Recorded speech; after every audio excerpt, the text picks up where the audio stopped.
ক্যান্সারের সঙ্গে লড়ে উচ্চ মাধ্যমিক পাশ, ফল জানার আগেই চিরঘুমের দেশে হুগলির ছাত্রী। মারণ রোগের সঙ্গে দীর্ঘদিনের লড়াই, অদম্য জেদের বশে রোজকার সেই কঠিন জীবনের মাঝেই পড়াশুনো করে নিজেকে প্রস্তুত করেছে উচ্চ মাধ্যমিক পরীক্ষার জন্য। চন্দননগরের সুজলি পাত্র শেষ 4টি পরীক্ষা দিয়েছে হাসপাতাল থেকে। এত কিছুর পরও প্রথম বিভাগে পাশ করেছে সে। কিন্তু নিজের এই সাফল্য জানার আগেই চিরঘুমের দেশে চলে গিয়েছে সুজলি। 7ই মে উচ্চ মাধ্যমিকের ফলাফল প্রকাশিত হয়েছে।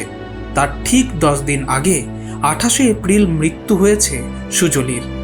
বুধবার তার মার্কশিট হাতে নিয়ে চোখে জল ভরে এলো মামার। Bureau report, angular news.